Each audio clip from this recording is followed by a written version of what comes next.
Hello and welcome back to all dear students, welcome to Career Planet. तो बच्चों हम chapter पढ़ रहे हैं पी ब्लॉक एलिमेंट्स। जल्दी जल्दी लेक्चर आ जाएंगे, ठीक है। तो बच्चों पी ब्लॉक एलिमेंट्स में पिछली क्लास में हम आ गए थे नाइट्रोजन पे। ग्रुप 15 से हमने स्टार्ट किया था। जनरल प्रॉपर्टीज, जनरल कैरेक्टर्स को हमने डिस्कस कर लिया था। नाइट्रोजन और नाइट्रोजन की एबनॉर्मल प्रॉपर्टी, नाइट्रोजन का असामान्य व्यवहार, ये हमने पढ़ लिया था कि ग्रुप 15 में नाइट्रोजन फर्स्ट मेंबर है और फर्स्ट मेंबर का बिहेवियर, पहले सदस्य का व्यवहार दूसरों के कंपैरेटिवली, दूसरों की तुलना में अलग क्यों है। तो हमने पढ़ा था कि नाइट्रोजन छोटे साइज का है ना, स्मॉल एटॉमिक साइज, इलेक्ट्रोनेगेटिविटी, विद्युत ऋणता ज्यादा है, प्लस नाइट्रोजन में डी ऑर्बिटल होता नहीं है, फिर एन ट्रिपल बॉन्ड, एन की बंद ऊर्जा ज्यादा है, रिएक्टिविटी कम हो जाती है। पी पाई बॉन्ड बनाने की वजह से नाइट्रोजन और नाइट्रोजन आराम से ट्रिपल बॉन्ड बनाता है ना। दूसरे मेंबर डी पाई बनाते हैं, ये अपना पी पाई बॉन्ड बना लेता है, ठीक है। तो ये दूसरों से क्या है, अलग है। फिर हमने पढ़ा था नाइट्रोजन की रिएक्शंस, नाइट्रोजन की क्रियाशीलता, या मैं कह दूं ग्रुप 15 की रिएक्टिविटी। तो एक बार थोड़ा सा रिवाइज करवा लेती हूँ जो हमने पिछली क्लास में डिस्कस कर लिया था, ठीक है, ताकि आपको कंटिन्यू रहेगा। तो बच्चों पिछली क्लास में हमने पढ़ा था समूह 15 के तत्व हाइड्रोजन से अगर क्रिया करेंगे तो EH3 प्रकार के हाइड्राइड बनाएंगे। अब अगर नाइट्रोजन रिएक्ट करता है तो बच्चे NH3, फॉस्फोरस रिएक्ट करता है तो PH3, आर्सेनिक रिएक्ट करता है तो ASH3, SbH3 और BiH3। तो मैंने बताया था NH3 अमोनिया, आप सब जानते हैं, PH3 phosphine, ASH3 Arsen, SbH3 स्टिबिन and BiH3 तो आप बोलेंगे बच्चों बिस्मथीन। इसमें अमोनिया अकेला नॉन टॉक्सिक है, इसके अलावा तो बच्चों इसके अलावा सारे एलिमेंट्स जो हैं वो आपके टॉक्सिक हैं, ठीक है। तो अमोनिया नॉन टॉक्सिक है, अविषैला, इसके अलावा सारे के सारे क्या है तो हम कहेंगे टॉक्सिक है। उसके बाद में बच्चों हमने इनका थर्मल स्टेबिलिटी, तापीय स्थायित्व डिस्कस किया था। मैंने आपको कहा था देखो हाइड्रोजन तो सेम है, लेकिन नाइट्रोजन से बड़ा फॉस्फोरस, उससे बड़ा आर्सेनिक, उससे बड़ा एंटीमनी और उससे बड़ा बिस्मथ। तो हाइड्रोजन का साइज है जितना है, लेकिन केंद्रीय परमाणु का साइज, सेंट्रल एटम का साइज बढ़े जा रहा है, बंध लंबाई बढ़े जा रही है। जितना लंबा बंध होगा बंध आराम से टूटेगा, बंध वियोजन ऊर्जा कम होगी। तो बच्चे बंध लंबाई बढ़ रही है, बंध वियोजन ऊर्जा कम हो रही है। मतलब मैं बिस्मथीन को हल्का सा गर्म करूंगी, ये टूट जाएगा, बिल्कुल टूट जाएगा। तो तापीय स्थायित्व कम हो रहा है, और मैं गर्म करूंगी तो देगा तो हाइड्रोजन, यानी सामने वाले का अपचयन करेगा, यानी अपचायक क्षमता जो है बच्चों वो बढ़ रही है, ठीक है। तो ये थे हमारे पास हाइड्राइड्स जो हम ऑलरेडी डिस्कस कर चुके हैं। अब आज से शुरू करते हैं। आज का हमारा टॉपिक क्या रहेगा तो रहेगा ऑक्सीजन के प्रति क्रियाशीलता। तो बच्चे समूह 15 के तत्व कौन से ऑक्साइड बनाते हैं तो आपको बताना है ग्रुप 15 के मेंबर्स। समूह 15 के तत्व, समूह 15 के तत्व E2O3, ठीक है, ऑक्साइड बताने हैं ना। तो बच्चे एक तो E2O3 मतलब ट्राई ऑक्साइड्स है ना, तथा E2O5, ओके, E2O3 तथा E2O5 प्रकार के ऑक्साइड बनाते हैं। क्लियर? आपसे पूछे ग्रुप 15 के मेंबर्स जो है कौन से ऑक्साइड बनाते हैं तो आपने लिखा है E2O3, मतलब समझे E2O3 यानी ट्राई ऑक्साइड, और बच्चे E2O5 यानी कि पेंटा ऑक्साइड, ठीक है। अब मुझे बताओ E2O3 में ऑक्सीकरण अवस्था 3 और E2O5 में ऑक्सीकरण अवस्था 5। तो बच्चे कभी भी कोई भी एलिमेंट हायर ऑक्सीडेशन स्टेट में होता है, उच्च ऑक्सीकरण अवस्था में होता है तो अम्लीयता ज्यादा होती है।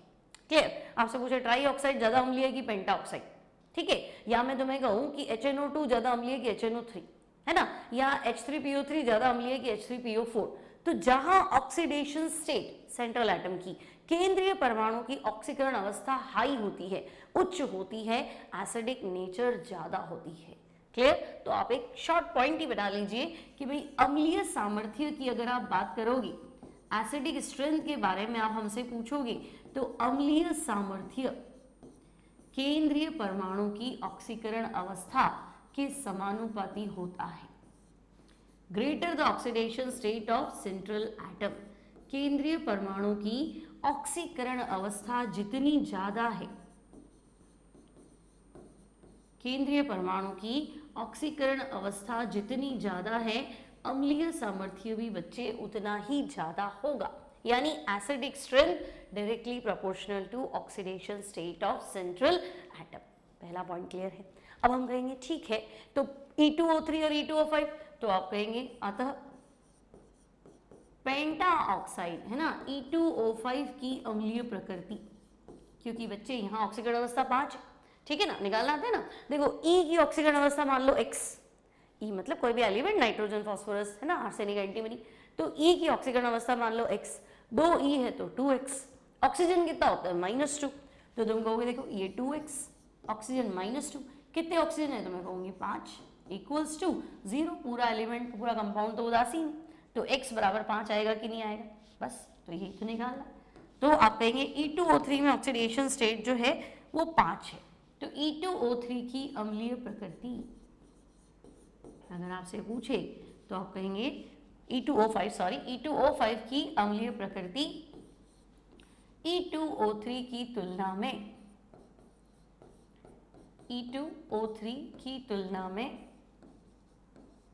क्या होगी, तो हम कहेंगे कम होगी। E2O5 की अम्लीय प्रकृति E2O3 की तुलना में अधिक होगी, क्योंकि ज्यादा ऑक्सीडेशन स्टेट है ना, तो अम्लीय प्रकृति क्या होगी, अधिक होती है। बोलो, तो तुमसे पूछे कि भाई पेंटा ऑक्साइड ज्यादा अम्लीय है कि ट्राई ऑक्साइड ज्यादा अम्लीय है, तो बच्चों आपको बताना है कि नहीं भाई पेंटा ऑक्साइड जो है वो ज्यादा अम्लीय होगा। क्लियर, कोई दिक्कत नहीं है यहाँ तक, है ना। तो अगर मैं आपसे कहूँ कि इस ग्रुप को और स्टडी करो, थोड़ा डिटेल में बताओ, तो देखो आप कहोगे कि भाई एक तो हमारे पास है नाइट्रोजन और फास्फोरस के ऑक्साइड, तो नाइट्रोजन ऑक्साइड मतलब N2O3, और पेंटा ऑक्साइड की बात करो तो N2O5, फास्फोरस की बात करो तो बच्चे P2O3 और P2O5। हालांकि ये P4O6 के रूप में होता है, ये P4O10 के रूप में होता है, लेकिन हम कहेंगे ठीक है, फिर भी अगर हम इनकी बात करें तो ये तो फिर भी अम्लीय है, ठीक है। फिर नीचे उतरो तो नया पूजा, फिर क्या था, असलम है ना, आर्सेनिक के ऑक्साइड, ठीक है। अब आपको पता है 5 बनना बहुत मुश्किल है ना, आपने पढ़ा था ना इनर्ट पेयर इफेक्ट, अक्रिय युग्म प्रभाव, नीचे जाओगे तो 5 वाली ऑक्सीकरण अवस्था तो भूल जाओ, ठीक है। तो आर्सेनिक, एंटीमनी है ना, तो हम क्या कहेंगे कि भाई देखो ऊपर वाले तो जो है वो अम्लीय है ना, आर्सेनिक और एंटीमनी के ऑक्साइड जो है बच्चे ये उभयधर्मी है। ये मेडिकल और जेईई का फेवरेट क्वेश्चन है, हर 2 साल में एक बार पूछ लेता है कि which of the following is amphoteric, निम्न में से कौन सा उभयधर्मी है। तो अपने को याद रहता है, बेरिलियम का याद रहता है, Mn का याद रहता है, जिंक का याद रहता है, लेकिन ये भी है ना आर्सेनिक, एंटीमनी, ट्राईऑक्साइड, ठीक है। तो बच्चे ये उभयधर्मी है। और जैसे और नीचे उतरोगे तो बिस्मथ, तो ये आपका क्षारीय है। तो जैसे जैसे हम वर्ग में ऊपर से नीचे जाते हैं क्षारीय गुण बढ़ते हैं, तो आप इसमें प्रूफ भी कर सकते हैं कि देखो शुरू वाले तो अम्लीय है, फिर एम्फोटेरिक पे पहुंचे और बिस्मथ वाला तो भाई ये प्रबल क्षारीय है, ठीक है, यहाँ तक कोई दिक्कत नहीं। तो ये है आपके ऑक्साइड्स। पहले हमने पढ़ा हाइड्रोजन से क्रियाशीलता, है ना, ग्रुप 15 के मेंबर हाइड्राइड कौन से बनाते हैं, तो आपने सारे पढ़ लिए, अमोनिया, फॉस्फीन, आर्सिन, स्टबीन, बिस्मथिन, ठीक है। फिर उनके कैरेक्टर्स पढ़ लिए, बॉइलिंग पॉइंट पढ़ लिया, वॉलेटिलिटी पढ़ लिया, है ना। देन हमने पढ़ा ऑक्साइड, तो 2 प्रकार के ऑक्साइड है, +3 ऑक्सीकरण अवस्था में, +5 ऑक्सीकरण अवस्था में, E2O3, E2O5। आपको पता है नीचे उतरेंगे तो 5 वाले की स्टेबिलिटी तो नहीं होती है, 3 वाला ही एग्जिस्ट कर पाता है। तो हम कहेंगे कि जैसे जैसे वर्ग में नीचे भी जाते हैं तो ऑक्साइड की क्षारीय गुण बढ़ते हैं, ठीक है। अब यहाँ कंपेयर करना है तो ज्यादा ऑक्सीकरण अवस्था वाला ज्यादा अम्लीय, मतलब N2O3 ज्यादा अम्लीय कि N2O5, तो तुम कहोगे 5 वाला ज्यादा अम्लीय। लेकिन अब मैं ग्रुप में ऊपर से नीचे जा रही हूँ तो क्षारीय गुण बढ़ते हैं, ठीक है। अब आता है बच्चों हाइड्रोजन से क्रियाशीलता हो गई, ऑक्सीजन से हो गई, तो इसके बाद हम पढ़ेंगे हैलोजन के प्रति क्रियाशीलता, रिएक्टिविटी टुवर्ड्स हैलोजन। अब बच्चों जैसे वहां E2O3, तो यहां होगा ये 2 प्रकार के हैलाइड, समूह 15 के तत्व 2 प्रकार के हैलाइड बनाएंगे, है ना, कौन से, तो हम कहेंगे एक तो EX3 और दूसरा EX5। ग्रुप 15 के एलिमेंट दो प्रकार के हैलाइड बनाते हैं, EX3 और EX5। अब मैं आपको पहले भी बता चुकी हूं कि भाई नाइट्रोजन पेंटाहेलाइड नहीं बनाएगा, है ना। अगर हम बात करें तो बच्चे नाइट्रोजन पेंटाहेलाइड नहीं बनाता है, क्योंकि 5 सहसंयोजक बंध बनाना इसकी बस का नहीं, पेंटाहेलाइड नहीं बनाता, है ना। ये मैं आपको बता चुकी हूँ। क्यों नहीं बनाता है तो तुम कहोगे डी का है, नाइट्रोजन में डी कक्षक का है, नहीं तो नहीं बनाएगा। तो भाई नाइट्रोजन पेंटाहेलाइड नहीं बनाता, आपका आंसर रहेगा 2D कक्षक अनुपस्थित है, इस वजह से ये पेंटाहेलाइड नहीं बनाता। बाकी जनरल बात करें तो बच्चे EX3 और EX5 दो प्रकार के हेलाइड बनेंगे, ठीक है।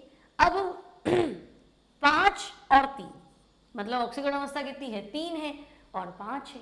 तो बच्चे अगर ऑक्सीकरण अवस्था 5 है ना, तो धनायन पे आवेश जितना ज्यादा है, मतलब मैं कह दूं PCl3 PCl5, तो PCl3 में P क्या है +3 और PCl5 में P क्या है +5। तो धनायन पे आवेश जितना ज्यादा होता है, ध्रुवण क्षमता मतलब माइनस को अपनी तरफ खींचना, माइनस का शेप बिगाड़ना, वो ज्यादा होती है, ठीक है। और ध्रुवण क्षमता ज्यादा होती है, आपने माइनस को अपनी तरफ खींच लिया, मतलब आयनिक गुण बदल गए सहसंयोजक में, ठीक है।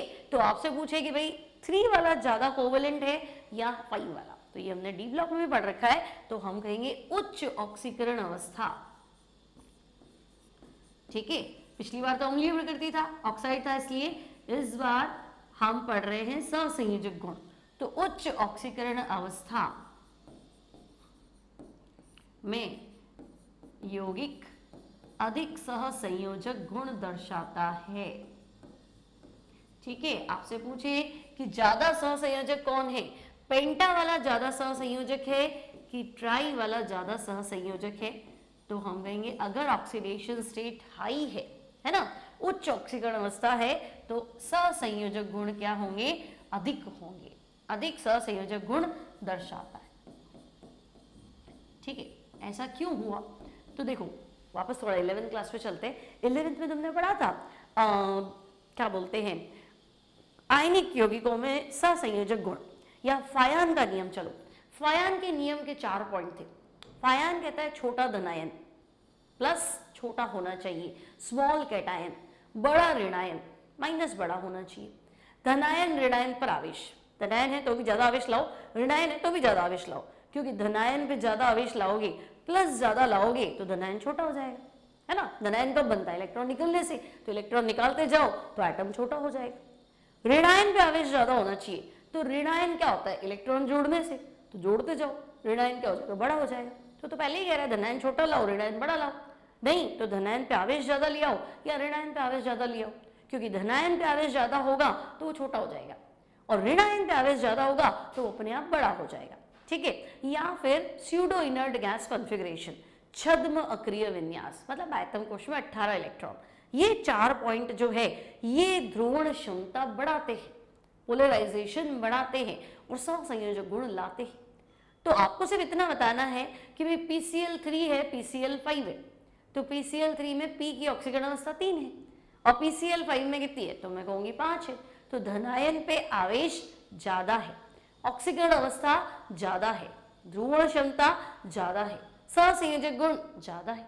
तो हमने उसी में तो लिखा है कि भाई अगर ऑक्सीडेशन स्टेट हाई है ना, उच्च ऑक्सीकरण अवस्था है, तो बच्चे यौगिक क्या होगा, तो हम कहेंगे वो सहसंयोजक होगा। ठीक, यहाँ कोई दिक्कत नहीं है बच्चों आपको। अब नाइट्रोजन के हैलाइड्स, तो बच्चों देखो नाइट्रोजन केवल NF3 बनाए, बाकी इसके स्टेबल नहीं होते हैं। नाइट्रोजन के हैलाइड में NCl3 भी होता है बट वो विस्फोटक होता है, ठीक है। नाइट्रोजन के हैलाइड में NF3 ही स्थायी है।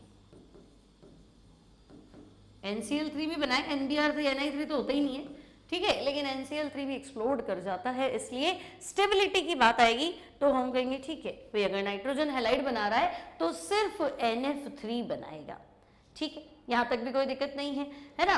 अब बिस्मथ की बात करो तो हम कहेंगे बिस्मथ तो BiF3 बनाएगा, फिर BiF5 तो बहुत ही कम चांसेस हो जाते हैं, ठीक है। तो BiF3 है ना, BiF3 तो भी ऑक्सीकरण अवस्था छोटी है, ठीक है। तो BiF3 के अतिरिक्त, है ना, इसको छोड़ दो तो बच्चे इसके अलावा जो भी हैलाइड्स है ना, इसके अतिरिक्त सभी ट्राई हैलाइड सहसंयोजक होते हैं। अब आपको लगेगा कि ये सहसंयोजक क्यों नहीं है ना, और सहसंयोजक नहीं है मतलब ये तो आयनिक है। तो मैंने अभी आपको आंसर दिया है, मैंने कहा था छोटा धनायन सहसंयोजक गुण लाएगा। तो तुम मुझे बताओगे आपकी ये फैमिली चल रही है nitrogen, phosphorus, arsenic, antimony, bismuth, है ना, आपने पढ़ा था ना, न्यूजीलैंड, पाकिस्तान, ऑस्ट्रेलिया सब बीमार, है ना, सारे प्लेयर्स जो है मान लो बीमार हो गए, तो नेहा, पूजा, असलम सब बीमार, ऐसे कर सकते हो। तो हम कहेंगे बिस्मथ तो सबसे नीचे आता है ना, तो ऊपर से नीचे जाएंगे अगर हम वर्ग में तो परमाणु का आकार बढ़ेगा, ठीक है। अब अगर परमाणु का आकार बढ़ गया तो बिस्मथ तो लार्जेस्ट हो गया ना अपने ग्रुप में, और बिस्मथ का आकार बड़ा है मतलब ये बड़ा धनायन है, तो बड़ा धनायन को सहसंयोजक कहां से मानोगी, मुझे तो छोटा धनायन चाहिए था, ठीक है। तो तुम कहोगी ठीक है बिस्मथ को छोड़ देता हूं, इसके अतिरिक्त जितने भी ट्राई हैलाइड्स है वो बच्चे कोवलेंट होंगे, सहसंयोजक होंगे, ठीक है। तो ये हैलोजन के प्रति क्रियाशीलता समझ में आ गई। पहला हाइड्रोजन के प्रति था, वो तो हमने पिछले लेक्चर में डिस्कस किया था। फिर ऑक्सीजन के लिए E2O3 बनेगा, E2O5 बनेगा। ज्यादा अम्लीय कौन सा होगा, E2O5। एक वर्ग में ऊपर से नीचे जाएंगे क्षारीय गुण बढ़ते हैं।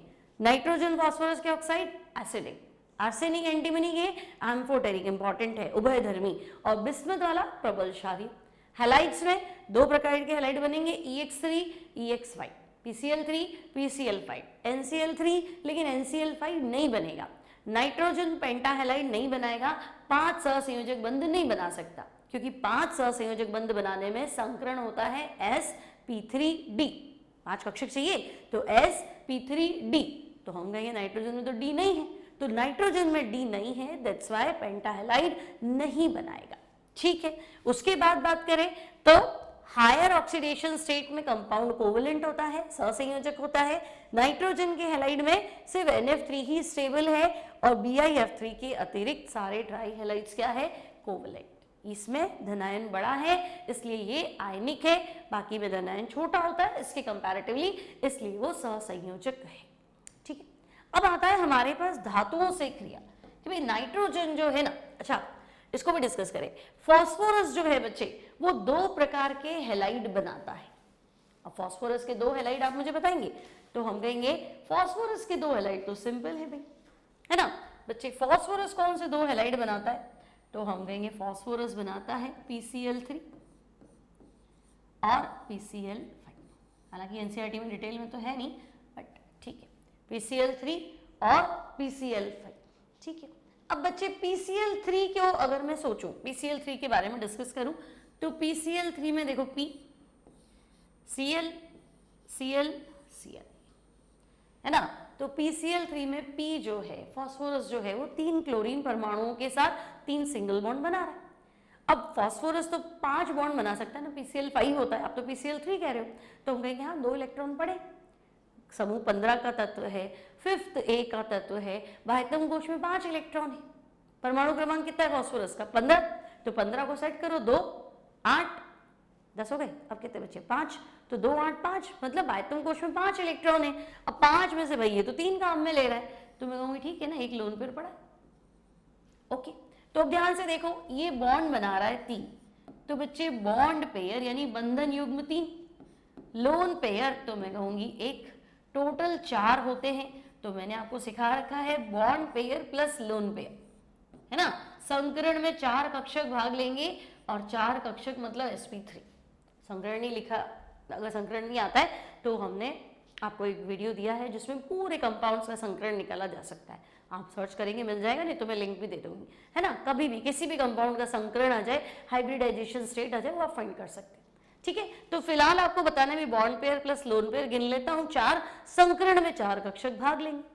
अब ठीक है, संकरण में 4 कक्षक तो भाग ले लिए, है ना। ज्यामिति बताओ, तो भाई ज्यामिति तो ये, अब अगर तुम्हें ध्यान से देखो तो ये तुम्हें पिरामिड दिखे, ठीक है, तो हम कहेंगे भाई ये जो ज्योमेट्री है ये पिरामिडल ज्योमेट्री है ना, इस ज्यामिति को हम बोलेंगे पिरामिडीय ज्यामिति। ठीक है, तो ये तो आपकी बात हो गई किसकी, PCl3 की। अब हम बात करें PCl5, तो बच्चे PCl5 जो है ये आपका गैसीय अवस्था में भी पाया जाता है ना, PCl5 गैसीय अवस्था में भी पाया जाता है और ठोस अवस्था में भी पाया जाता है। ठीक है, PCl5 गैसीय स्टेट में भी होगा, सॉलिड स्टेट में भी होगा। अब गैसीय अवस्था में ये PCl5 अणु के रूप में पाया जाता है ना, डिस्क्रीट यूनिट ऑफ PCl5।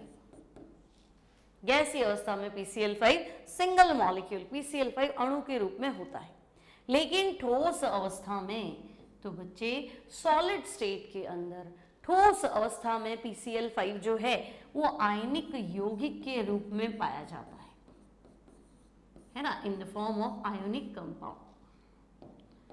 ठीक है, अब ये सब एनसीईआरटी में नहीं है बच्चों, थोड़ा सा हम डिटेल में पढ़ रहे हैं क्योंकि कहीं ना कहीं आपके कंपटीशन में लग जाएगा। आयनिक यौगिक के रूप में पाया जाता है। ठीक, तो PCl3 तो चलो हमने डिस्कस कर लिया। अब PCl5 के बारे में अगर हम जानकारी मांगे कि भाई क्या है ये, देखो तो PCl5 गैसीय अवस्था में तो सिंपल अणु के रूप में है, ठोस अवस्था में यह उच्च जालक ऊर्जा के कारण आयनिक यौगिक के रूप में पाया जाता है। मतलब ठोस अवस्था में क्या होगा, तो भाई ठोस अवस्था में PCl5 जो है वो ऐसे स्प्लिट हो जाता है, PCl4+ और PCl6-। चेक कर लो, PCl4+ है ना, दो PCl5 में है ना, एक Cl- निकाल के दूसरे में भेज दो। भाई दो PCl5 है ना तुम्हारे पास, ये PCl5 और ये भी PCl5, इसमें से Cl- इसको ट्रांसफर कर दो। तो अगर यहाँ Cl- पहुंच गया तो ये PCl6- हो गया, और यहाँ से Cl- निकल गया तो पीछे क्या बचा, तो मैं कहूँगी PCl4+। तो ठोस अवस्था होगी तो ये टूट जाता है ऐसे, PCl4+ और PCl6-। ठीक है, ऐसे टूट जाएगा, मान लेते हैं भाई चलो टूट गया। अब क्या करें, तो बच्चे अब PCl4+ का स्ट्रक्चर बनाओ। तो देखो PCl4+ यानी कुछ ऐसा, Cl Cl Cl और Cl, ये फास्फोरस जो है ये अपना लोन पेयर इसको डोनेट कर देता है। ठीक है, तो ये हो गया PCl4+। और PCl6- का स्ट्रक्चर बनाओ, तो हम कहेंगे PCl6- में ये Cl Cl Cl Cl Cl, PCl5 तो है, एक Cl- आ गया। तो बच्चे यहाँ पे जो बंद है ना, यहाँ बंद है टोटल कितने, तो मैं कहूँगी 4, 1 2 3 4। तो बच्चों अगर 4 बंद है मतलब संकरण है sp3 और ज्यामिति है चतुष्फलकीय। सोच सकते हो, 4 बंद है, बॉन्ड पेयर 4, तो संकरण क्या हुआ sp3, ज्यामिति चतुष्फलकीय। यहाँ बंधों की संख्या कितनी है 6, Cl- है, माइनस आएगा तो केंद्रीय परमाणु को दान करेगा, है ना। यहाँ Cl+ था तो इसने अपना लोन पेयर इसको डोनेट कर दिया, इस चक्कर में ये प्लस हो गया। ठीक है, तो अब 6 बंद है तो संकरण होगा sp3d2। 6 बंद है, 6 कक्षक संकरण में भाग लेंगे, तो पहला S, 3p और 2t, तो sp3d2 टोटल 6 हो जाएगा, है ना। और ज्यामिति, तो बच्चे ज्यामिति 6 में होती है अष्टफलकीय, तो ज्यामिति हो जाएगी अष्टफलकीय, संकरण हो जाएगा sp3d2। बोलो यहाँ तक किसी बच्चे को कोई तकलीफ है क्या कि भाई PCl5 कैसे कैसे एग्जिस्ट करता है, तो आपको एक्सप्लेन करना है। ठीक है, अब इसके बाद जो टॉपिक है आपके पास वो है रिएक्टिविटी विद मेटल, मतलब समूह 15 के तत्वों की धातुओं से क्रिया। ठीक, तो नेक्स्ट लिखते हैं हम धातुओं से क्रिया। पहला हाइड्रोजन से क्रिया था, पढ़ लिया था। फिर हेलोजन से क्रिया, सॉरी ऑक्सीजन से क्रिया, वो भी पढ़ लिया है ना। फिर तो हम कहेंगे हाइड्रोजन हो गया, ऑक्सीजन हो गया, फिर हेलोजन से क्रिया, वो भी हो गया। उसके बाद में मेटल से रिएक्शन। ठीक है, अब बच्चे धातु तो प्लस रहेगा ना, कि नहीं? धातु तो प्लस रहेगा, और नाइट्रोजन जो है वो धातु के साथ नेगेटिव है, नाइट्राइड है। तो आपको बताना है कि समूह 15 के तत्व ले लो, नाइट्रोजन लेोगे तो नाइट्राइड, फॉस्फोरस लेोगे तो फॉस्फाइड, मतलब आयनिक कंपाउंड बनेगा। ठीक है, तो हम बताएंगे भाई ग्रुप 15 के एलिमेंट्स, समूह 15 के तत्व किससे रिएक्ट करेंगे? तो हम कहेंगे मेटल से रिएक्ट करेंगे और बाइनरी कंपाउंड बनाएंगे, द्विअंगी यौगिक, धातु से क्रिया करके। द्विअंगी मतलब दो अंग, यानी सिर्फ दो का मिक्सचर होगा। ठीक है, धातु से क्रिया करके बाइनरी कंपाउंड बनाते हैं, द्विअंगी यौगिक बनाते हैं। ठीक है, समूह 15 के तत्व धातु से क्रिया करके बाइनरी कंपाउंड बनाएंगे, द्विअंगी यौगिक बनाते हैं। ठीक है, अब कोई एग्जाम्पल ही दे दो। तो देखो, मान लो अगर मैं तुम्हें कहूं कैल्शियम फॉस्फाइड, है ना, तो कैल्शियम तो धातु है, फॉस्फाइड ग्रुप 15 का मेंबर है क्या? फॉस्फोरस, नाइट्रोजन, फॉस्फोरस, नेहा, पूजा, है ना। तो हम कहेंगे कैल्शियम फॉस्फाइड, कैल्शियम +2, फॉस्फोरस -3। अब बना तो लोगे, देखो 3 इधर आ जाएगा, 2 इधर आ जाएगा, तो हम कहेंगे इसमें क्या है? कैल्शियम फॉस्फाइड हो गया Ca3P2। चेक करो, कैल्शियम 3 और फॉस्फोरस 2, है ना। 3 इधर आ जाएगा, 2 उधर चला जाएगा, तो Ca3P2। फिर हम कहेंगे कैल्शियम नाइट्राइड बताओ, तो दिमाग लगाओ, तुम खुद ही सोच लो। कैल्शियम नाइट्राइड सोचो, तो हम कहेंगे कैल्शियम +2, नाइट्रोजन -3, तो 3 इधर आ जाएगा, 2 इधर आ जाएगा, तब भी कर लेंगे ना, Ca3N2। तो ये हो गया कैल्शियम नाइट्राइड। ठीक है, और भी कुछ बना सकते हो, मान लो मैग्नीशियम बिस्मथराइड, मैग्नीशियम बिस्मथाइड, बिस्मथ आइड लगा दो, है ना, बिस्मथाइड। ठीक है, तो उसमें क्या सोचना है? मैग्नीशियम +2, है ना, और बिस्मथ इसके कंपैरेटिवली नेगेटिव है, तो बिस्मथाइड, तो बिस्मथ -3। ठीक है, तो अब इसका कंपाउंड क्या बनाओगे? तो तुम कहोगे Mg3 और B2, Bi2, not B2, Bi2। ठीक है, Mg3 Bi2। तो ये है बच्चों reactivity with metal. Next topic है हमारे पास नाइट्रोजन। तो अब हम डिस्कस करेंगे नाइट्रोजन गैस के बारे में, और नाइट्रोजन गैस में पहला टॉपिक है नाइट्रोजन गैस बनाने की विधियां। ठीक है, आपको नाइट्रोजन गैस बनानी है। ठीक है भाई, नाइट्रोजन गैस कैसे बनाएंगे? तो सबसे पहले आपको दे रखा है नाइट्रोजन का प्रोडक्शन। ठीक है, तो नाइट्रोजन बनाने की विधि व्यावसायिक उत्पादन। ठीक है,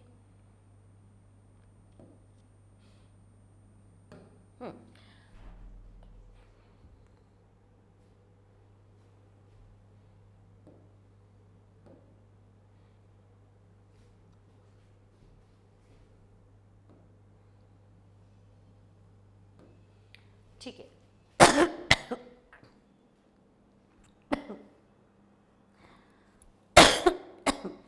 एक सेकंड बच्चों, वेट करेंगे।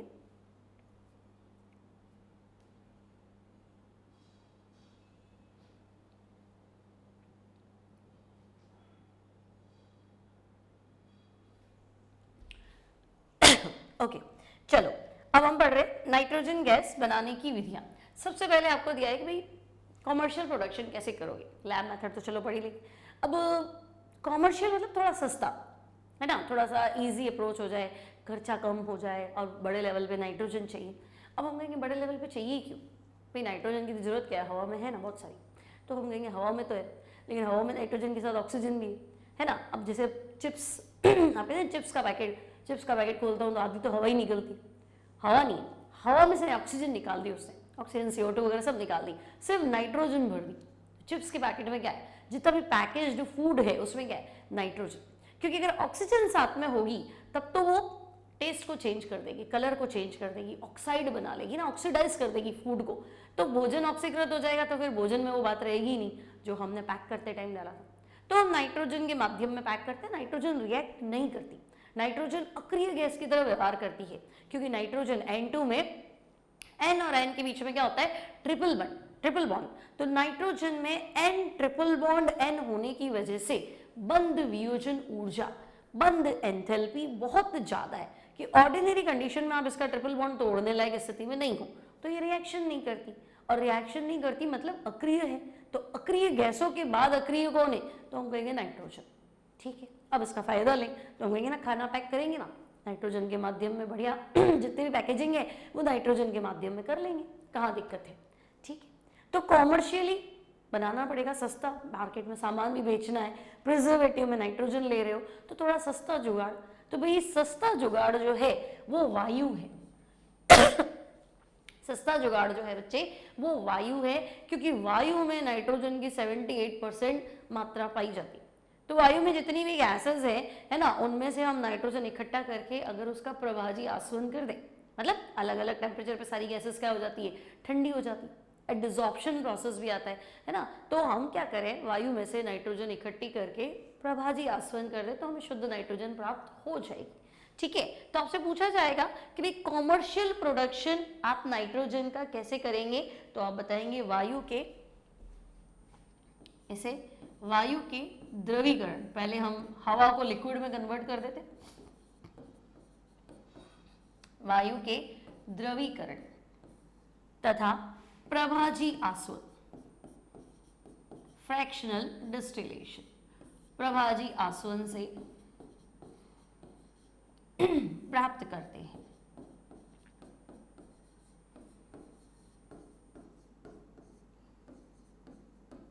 ठीक है, तो आपको नाइट्रोजन बनानी नहीं है ना, बनी बनाई है बच्चों, आपको सिर्फ इकट्ठी करनी है। हवा में नाइट्रोजन पड़ी है ना, तो मुझे बनानी थोड़ा है, मुझे कोई अभिक्रिया थोड़ा ना करानी, मुझे तो बस उसको एक्सट्रैक्ट करना है। ठीक है, बाकी सारी चीज़ों को निकाल दो तो नाइट्रोजन बच जाएगी, और वैसे भी परसेंटेज बहुत ज़्यादा है तो एफर्ट्स कम, मैं थोड़ी मेहनत करूंगी, ऑक्सीजन निकालूंगी तो बस 78% नाइट्रोजन तो वैसे ही है ना, 32% ऑक्सीजन निकाल ही दूँ तो मैक्सिमम अमाउंट तो आ गया, बाकी छोटी मोटी गैसें हैं वो निकल जाएंगी। ठीक है, अब लैब मेथड, ठीक है, इस पे सवाल बनता है बच्चों, नाइट्रोजन बनाने की प्रयोगशाला विधि लिखो। तो देखो प्रयोगशाला में नाइट्रोजन गैस कैसे बनाएंगे, तो आप पढ़ रहे हैं उसमें लिखा है कि आप ऐसा करो, अमोनियम क्लोराइड ले लो, जलीय विलयन। ठीक है भाई, अमोनियम क्लोराइड का जलीय विलयन, तो मैं लिख देती हूँ एक्वस। अमोनियम क्लोराइड के जलीय विलयन में मिलाओ सोडियम नाइट्राइट NaNO2, मिला लो sodium nitrite, sodium NaNO2 nitrite. ठीक है, अब दिख भी रहा है NaCl बाहर आ जाएगा और अमोनियम नाइट्राइट बनेगा। तो अमोनियम नाइट्राइट बना NH4NO2 प्लस NaCl। ठीक है, सोडियम नाइट्राइट की जगह पोटेशियम नाइट्राइट भी ले सकते हो, चल जाएगा आपका काम। तो हम कहेंगे हाँ ठीक है, बन गया ये अमोनियम नाइट्राइट। ठीक है, अमोनियम नाइट्राइट। अब क्या करूं, तो बच्चे ये जो तुम्हारा अमोनियम नाइट्राइट है NH4NO2, इसको गर्म कर दो, है ना, अमोनियम नाइट्राइट बन गया, इसको गर्म कर दो। ठीक है, तो गर्म करते ही क्या होगा, देखो 2 जल के अणु निकल जाएंगे क्या, चेक करो, 4 हाइड्रोजन 2 ऑक्सीजन, तो हम कहेंगे हाँ 2 जल के अणु तो निकल गए। तो अगर तुमने 2 जल के अणु निकाल ही दिए तो पीछे क्या बचा, तो हम कहेंगे पीछे तो N2 बचा, तो N2 प्लस 2 जल के अणु। तो ये है नाइट्रोजन बनाने की प्रयोगशाला विधि। लेकिन प्रॉब्लम क्या है, तो हम कहेंगे जो नाइट्राइट है ना, ये थोड़ा शैतान है, ये साथ में थोड़ा NO भी बना देगा, नाइट्रिक एसिड भी बना देगा, है ना। और NO2 जो है पानी है, NO2 पानी में घुल जाती है, नाइट्रिक एसिड, सॉरी ये NO बना देगा, NO2 अगर बन गया तो NO2 पानी में घुल के नाइट्रिक एसिड बना देगा। तो मुझे नाइट्रोजन चाहिए लेकिन इस विधि में अभी लैब में तो प्रॉब्लम्स आती है ना, और तो ज़्यादा जुगाड़ भी नहीं होते। तो इस विधि में प्रॉब्लम क्या है, तो नाइट्रोजन के साथ NO भी बन जाता है, HNO3 भी बन जाता है। अब हम भी होशियार हैं, ठीक है ना, बनने दो। अगर हमारे पास ये दोनों बने तो हम इसको पास करेंगे सांद्र सल्फ्यूरिक अम्ल, जिसमें पहले से मिला हुआ है पोटेशियम डाइक्रोमेट। ठीक है, तो देखो प्रयोगशाला में नाइट्रोजन गैस बनाने के साथ इसमें NO और HNO3 की अशुद्धि हो जाती। ठीक है, अलग कैसे करेंगे, तो बच्चे पोटेशियम डाइक्रोमेट युक्त सल्फ्यूरिक अम्ल के जलीय विलयन में से इसको पास कर दो, तो ये सारी अशुद्धियां क्या हो जाएंगी, दूर हो जाएंगी। तो ये था आपके पास नाइट्रोजन बनाने की प्रयोगशाला विधि। प्रयोगशाला में नाइट्रोजन कैसे बनाएंगे, तो आप बताएंगे अमोनियम क्लोराइड की क्रिया, अमोनियम क्लोराइड की क्रिया सोडियम नाइट्राइड के साथ करा के। ठीक है, चलो अब बात करते हैं अगला मेथड। तो नेक्स्ट है अमोनियम डाइक्रोमेट के तापीय विघटन द्वारा। फॉर्मूला लिखने में जोर आता है लेकिन आना नहीं चाहिए। क्या पोटेशियम डाइक्रोमेट का फॉर्मूला आता है? क्या ये फॉर्मूला सुना, लैब में प्रैक्टिकल भी किया होगा। ऑरेंज कलर के क्रिस्टल होते हैं पोटेशियम डाइक्रोमेट। तो बच्चे पोटेशियम डाइक्रोमेट होता है K2Cr2O7, पोटेशियम डाइक्रोमेट होता है K2Cr2O7। तो मुझे पोटेशियम नहीं चाहिए, मुझे तो अमोनियम चाहिए। तो बच्चे K प्लस पोटेशियम होता है और NH4 प्लस क्या होता है, अमोनियम होता है। तो K2 हटा के अमोनियम O2 लिख दो, बन जाएगा। तो अगर मैं तुमसे कहूं कि अमोनियम डाइक्रोमेट, तो तुम्हें टेंशन थोड़ा लेना है, K2 की जगह अमोनियम O2 लिख दो और डाइक्रोमेट और गर्म कर दो। तापीय विघटन मतलब क्या हुआ, गर्म कर दो। ठीक है, तो अब तुम इसको गर्म करोगे तो क्या ही हो जाएगा। तो देखो डाइक्रोमेट है, गर्म करते ही Cr2O3 बाहर निकल जाएगा, है ना। Cr2O3 क्रोमियम का स्टेबल कंपाउंड है, क्रोमियम ऑक्साइड Cr2O3, है ना, क्रोमियम +3 में रहना पसंद करता है, तो Cr2O3 तो बाहर। ठीक है, अब क्या हो सकता है, तो देखो 7 ऑक्सीजन में से 3 तो तुम्हारे चले गए, पीछे कितने बचे ऑक्सीजन, तो मैं कहूंगी 4 ऑक्सीजन अगर तुम्हें दिख रहे हैं तो 8 हाइड्रोजन भी दिख रहे होंगे, बोलो 4 दूनी 8, तो 4 ऑक्सीजन और 8 हाइड्रोजन। तो मैं कहूंगी ये तो बढ़िया मौका है, जल बना दो। 4 ऑक्सीजन 8 हाइड्रोजन क्या होगा, जल बना के बाहर करो। तो अब तुम्हारे पास बचा ही क्या है, N2 बचा है, ये तो पानी बना के उड़ गया, Cr2O3 पहले ही उड़ गया, तो ये बचा है मेरे पास N2। तो नाइट्रोजन प्लस Cr2O3 प्लस क्या हो जाएगा, वाटर। तो प्रयोगशाला विधि हो गई। ये हो गया अमोनियम डाइक्रोमेट के तापीय विघटन से। अब एक बार जेईई में क्वेश्चन आ चुका है कि बिल्कुल शुद्ध नाइट्रोजन चाहिए, अति शुद्ध नाइट्रोजन कैसे प्राप्त करोगे, तो तुम कहोगे या तो सोडियम एजाइड से या बेरियम एजाइड के तापीय विघटन से। ठीक है, तो नेक्स्ट है बच्चों सोडियम या बेरियम एजाइड के तापीय विघटन से। और आपसे पूछ ले अति शुद्ध अवस्था में नाइट्रोजन प्राप्त करना है तो एक अभिक्रिया लिखो, तो यही लिखनी है।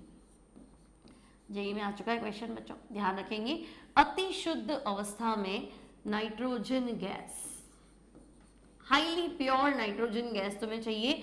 अति शुद्ध अवस्था में नाइट्रोजन गैस प्राप्त करने की विधि, है ना, हाईली प्योर नाइट्रोजन गैस। अति शुद्ध अवस्था में नाइट्रोजन गैस बनानी है तो आप कहेंगे बेरियम या सोडियम एजाइड के तापीय विघटन से। ठीक है, अब फिर सोचो एजाइड, तो देखो N3- ये होता है एजाइड, N3- क्या होता है, एजाइड। अब बेरियम, तो तुम कहोगे बेरियम +2, तो बेरियम एजाइड का फॉर्मूला बना लोगे क्या, सोचो बन जाएगा। 2 उधर ले आओ, 1 इधर ले आओ, तो ये बनेगा BaN3(2). बोलो सही कह रही हूँ, Ba क्या है, बेरियम, है ना। एजाइड मैंने लिखवा दिया तुम्हें, एजाइड होता है बच्चे N3-, तो फॉर्मूला बना दो। अब गर्म ही कर दो तो तुम्हें दिख रहा है बेरियम अलग कर देता हूँ, बेरियम अलग कर दो और नाइट्रोजन गैस अलग कर दो। अब शुद्ध ही बनेगी ना, इसमें है ही क्या, ये तो धातु है, वो धातु है, वो तो गैस बन के उड़ने में विश्वास रखेगा, ये अलग ही है, ठोस है ना। तो शुद्ध अवस्था में अब मैं कहूँगी नहीं सोडियम एजाइड ले लेते, तो बच्चे सोडियम +1 होता है, एजाइड तुम्हारा वही होता है N3-, तो सोडियम एजाइड NaN3 गरम कर दो तो हम कहेंगे सोडियम अलग और नाइट्रोजन गैस अलग, बस अब बैलेंस है। ठीक है, तो सोडियम और नाइट्रोजन, तो बेरियम एजाइड गरम करोगे है ना, या सोडियम एजाइड गरम करोगे, आंसर आपके पास क्या है, नाइट्रोजन। ठीक है, तो नाइट्रोजन बनाने की पहली व्यापारिक विधि थी हवा से, दूसरी प्रयोगशाला विधि थी अमोनियम क्लोराइड और सोडियम नाइट्राइड को गर्म कर दो, फिर अमोनियम नाइट्राइड बनेगा, अमोनियम नाइट्राइड को गर्म करते ही नाइट्रोजन, फिर अमोनियम डाइक्रोमेट के तापीय अपघटन से, और चौथा है सोडियम या बेरियम एजाइड को गर्म कर दो, इनका भी थर्मोलाइसिस कर दो। ठीक है, अब आता है बच्चों नाइट्रोजन गैस की प्रॉपर्टीज, नाइट्रोजन गैस के गुण।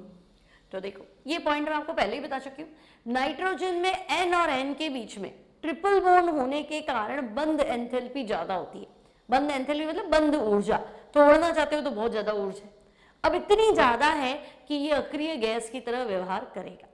ठीक है, फिर भी अगर आपको रिएक्शन करानी है तो ये मेटल से रिएक्ट कर लेगा, क्योंकि धातु तो खुद बहुत ज्यादा क्रियाशील है, आप गर्म कर देना है ना, तो धातु से क्रिया करके आयनिक यौगिक बनाता है, नाइट्राइड बनाता है, और अधातु से क्रिया करके सहसंयोजक नाइट्राइड बनाता है। ठीक है, अभी कैसे, तो हम इसकी धातु और अधातु से अभिक्रिया पढ़ लेते हैं। तो नेक्स्ट है रासायनिक अभिक्रिया, तो देखो पहला हम लिख लेते हैं धातु से क्रिया, है ना, रिएक्शन विद मेटल्स,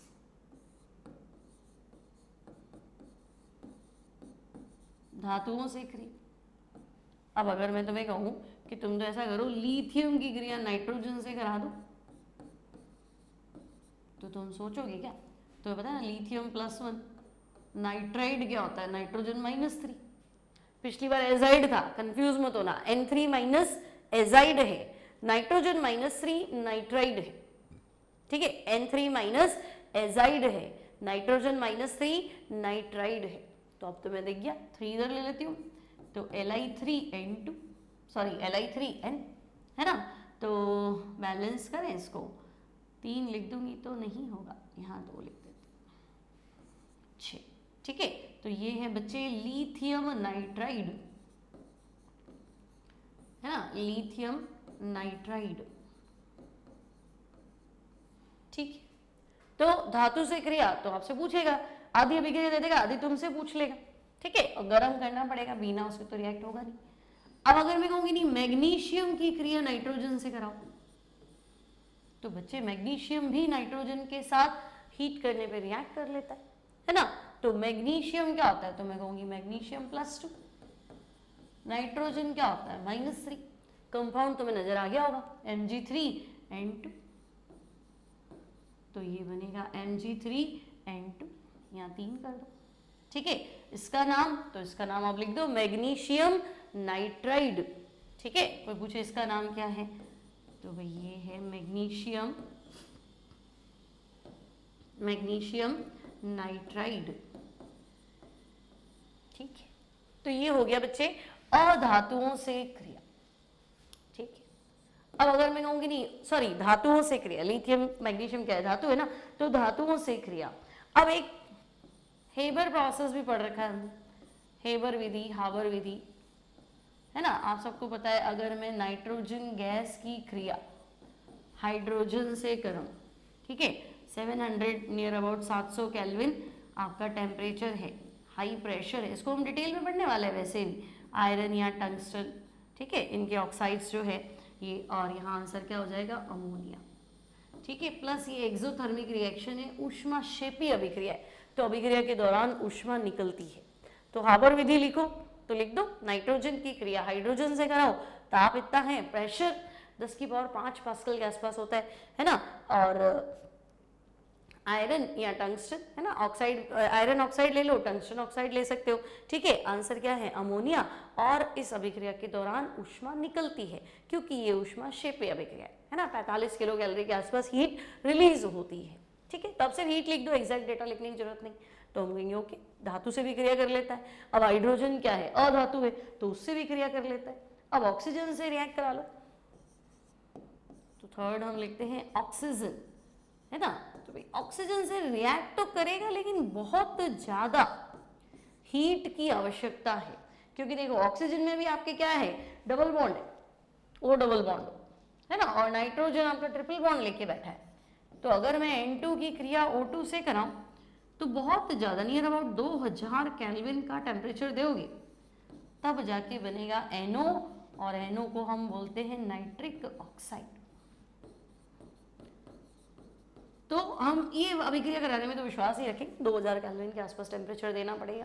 तो आगे हम पढ़ेंगे नाइट्रिक ऑक्साइड हमें चाहिएगा, है ना। मान लो आगे हम पढ़ेंगे नाइट्रिक एसिड, तो नाइट्रिक एसिड बनाओ, तो नाइट्रिक एसिड बनाओ तो पहले मुझे NO चाहिए, फिर मुझे NO2 चाहिए, फिर मुझे पानी चाहिए। तो तुम कहोगे NO मतलब 2000 केल्विन का खर्चा, तो फिर ऐसा तुम नाइट्रिक एसिड बना के करोगे कि अल्लाह मैं तो यूं ही गिराते रहते हो। तो सस्ता जुगाड़ लाओ, तो हम लाएंगे ओस्टवाल मेथड, उसको आगे की क्लास में डिस्कस करेंगे। फिलहाल N2O2 से क्रिया करेगा तो टेम्परेचर चाहिए, कितना चाहिए, 2000 केल्विन। अब आते हैं बच्चों, चलो नाइट्रोजन कंप्लीट है, अब हम देखते हैं इसका यूज क्या है ना, आपको क्या जरूरत पड़ेगी नाइट्रोजन। तो देखो नाइट्रोजन की क्रियाशीलता कम है, बिल्कुल, तो जहां अक्रिय गैस चाहिए वहां नाइट्रोजन काम में ले लेंगे। जहां जहां अक्रिय गैस चाहिए, अक्रिय गैस है तो हवा में है ही 1%, अब 1% में से भी आप ही ले जाओगे तो बहुत मुश्किल है ना, तो मत लो ना, जो ज्यादा अवेलेबल है वो सस्ता होगा, तो अक्रिय गैस की तुलना में हमें सस्ता पड़ जाएगा, काम ये वही करेगा, ठीक है। सेकेंड, तो मैंने आपको बताया था फूड प्रिजर्वेटिव। अब रेफ्रिजरेंट, तो बच्चे लिक्विड नाइट्रोजन इतना ज्यादा ठंडा होता है, मतलब बर्फ की ठंडक तो कुछ है ही नहीं, लिक्विड नाइट्रोजन में हाथ डाल दिया हाथ जम जाएगा, इतना ठंडा होता है ना। तो हम कहेंगे कि हम रेफ्रिजरेंट और क्रायो सर्जरी, मतलब जैसे हार्ट ट्रांसप्लांट करना है, किडनी ट्रांसप्लांट करना है, तो उसको रखेंगे कहाँ पे, बॉडी का जो पार्ट है ना उसमें बिल्कुल भी इन्फेक्शन नहीं होना चाहिए, जर्म नहीं लगना चाहिए, तो फिर उसको लिक्विड नाइट्रोजन में रख लेते हैं, तो क्रायो सर्जरी में इसका यूज होता है। फिर बच्चों एक कंपाउंड है कैल्शियम साइनेमाइड, ये होता है आपका CaCN2, ये भी जेईई नीट में क्वेश्चन बनता है ना, कैल्शियम साइनेमाइड, कैल्शियम कार्बाइड की क्रिया नाइट्रोजन से करा दो तो ये एज अ फर्टिलाइजर का काम करता है। तो कैल्शियम साइनेमाइड बनाने के लिए भी आपको क्या चाहिए, तो भाई हमें चाहिए नाइट्रोजन गैस, ठीक है। हाँ, तो ठीक है, यहाँ आपका ये टॉपिक कंप्लीट हो जाता है बच्चों। आज की क्लास में हमने डिस्कस कर लिया ग्रुप 15 के केमिकल प्रॉपर्टीज, रासायनिक गुण, है ना, चाहे वो हाइड्रोजन से क्रिया हो, चाहे ऑक्सीजन से क्रिया हो, चाहे आपकी हैलोजन से क्रिया हो या धातुओं से क्रिया हो। उसके बाद में नाइट्रोजन गैस बनाने की विधियां, नाइट्रोजन के रासायनिक गुण और नाइट्रोजन के उपयोग, ये छोड़ना मत, इसमें से भी क्वेश्चन बनेगा, ठीक है। तो यहाँ तक कोई दिक्कत नहीं। अब अगली क्लास में मिलूंगी जहां हम डिस्कस करेंगे अमोनिया बनाने की विधि यानी कि हेबर प्रोसेस, और आफ्टर दैट नाइट्रिक एसिड, ठीक है। तो मिलते हैं नेक्स्ट क्लास में। लेक्चर अच्छा लगे तो लाइक कर लेना, फ्रेंड्स के साथ शेयर कर लेना, मिलेंगे नेक्स्ट टाइम, डाउट हो तो पूछ लेना, एंड गुड बाय।